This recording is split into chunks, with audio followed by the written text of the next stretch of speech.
اعوذ باللہ من الشیطان الرجیم بسم اللہ الرحمن الرحیم اللہم صلی وسلم علی النبی رحمۃ للعالمین وعلی آلہ واصحابہ وبارک وسلم علیہ۔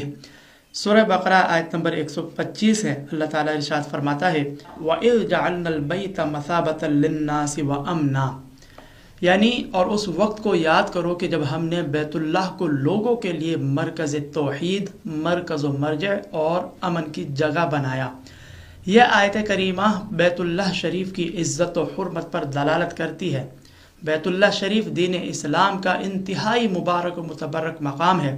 اللہ تبارک و تعالیٰ نے اسے مرجع خلائق، مرکز توحید و رشد و ہدایت بنایا ہے۔ آیت کریمہ میں اللہ تبارک و تعالیٰ نے البیت ارشاد فرمایا ہے، یعنی کعبۃ اللہ، لیکن اس مقام پر تمام حرم شریف اس میں داخل ہے، کیونکہ اللہ تبارک و تعالیٰ نے بیت اللہ شریف کو امن کے وصف سے متصف فرمایا ہے، لہذا اس سے سارا حرم مراد ہے۔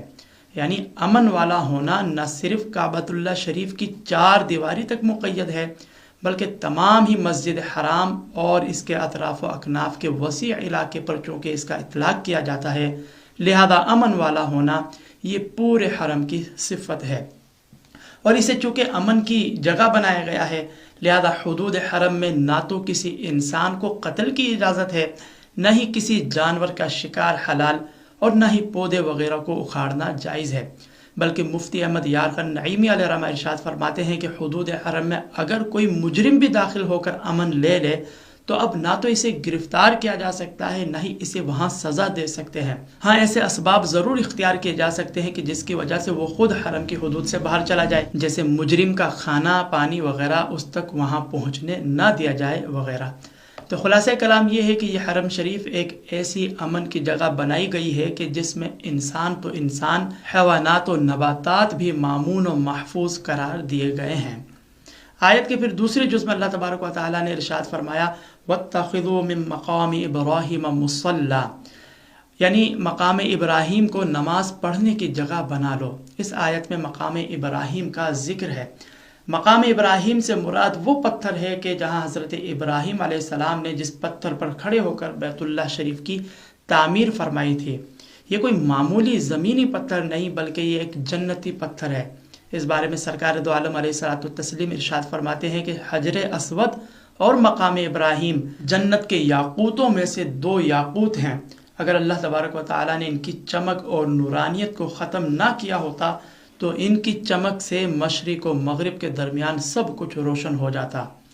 اس حدیث کریمہ سے معلوم ہوا کہ حجر اسود کی طرح مقام ابراہیمی بھی جنتی پتھر ہے۔ یہاں یہ بات ضرور یاد رکھی جائے کہ اللہ تعالیٰ نے اس آیت کریمہ میں مقام ابراہیم کا لفظ ارشاد فرمایا ہے، حالانکہ حدیث کی روح سے وہ ایک جنتی پتھر ہے، لیکن اس مقام پر اللہ تبارک و تعالیٰ نے مقام ابراہیم ارشاد فرمایا ہے، جنتی پتھر ارشاد نہیں فرمایا۔ تو اللہ تعالیٰ کا مقام ابراہیم ارشاد فرمانا یہ اس بات کی طرف اشارہ ہے کہ اس جنتی پتھر کی تعظیم و توقیر، اس کی تکریم اس لیے نہیں کہ وہ جنتی پتھر ہے، بلکہ اس کی تکریم اس لیے ہے کہ اس پر حضرت ابراہیم علیہ السلام کے قدم مبارکہ کی برکت ہے۔ اس سے معلوم ہوا کہ جب ایک بے جان پتھر پر نبی کے قدم مبارک مس ہو جائے تو وہ پتھر باعث عظمت ہو جاتا ہے، شان والا بن جاتا ہے۔ اسی سے یہ مسئلہ بھی معلوم ہوا کہ نبی سے منسوب ہر شے باعث شرف و فضیلت ہے۔ اسی طرح بلا تمثیل بارگاہ خداوند میں مقبول بندگان خدا یعنی اولیاء کاملین، بزرگان دین کے آثار و تبرکات بھی باعث عظمت و فضیلت ہے، ان کی بھی حقیقت ہے، لہذا اس کا انکار نہیں کیا جا سکتا۔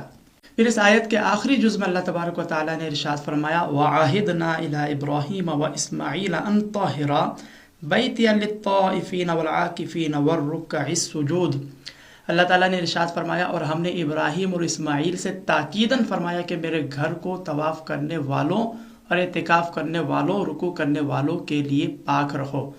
اس آیت مبارکہ میں کعبۃ اللہ شریف کو ہر قسم کی گندگی آلائش سے پاک و صاف رکھنے کا حکم دیا گیا ہے، تاکہ جو لوگ یہاں حاضر ہوں تو وہ دل جمعی کے ساتھ اللہ تعالیٰ کے حضور عبادات کی ادائیگی کرے۔ اسی سے ایک بات یہ بھی معلوم ہوئی کہ جس طرح بیت اللہ شریف کی شان و شوکت کے سبب، اس کی عظمت کے سبب اسے ہر قسم کی نجاست آلائش و گندگی سے پاک و صاف رکھنے کا حکم دیا گیا ہے۔ اسی طرح مساجد بھی چونکہ شعائر اسلام ہے، مساجد میں بھی لوگ اللہ تعالیٰ کی عبادت کی ادائیگی کے لیے حاضر ہوتے ہیں، لہذا مساجد کو بھی ہر قسم کی گندگی آلائش سے پاک رکھنا، صاف رکھنا یہ لازم ہے۔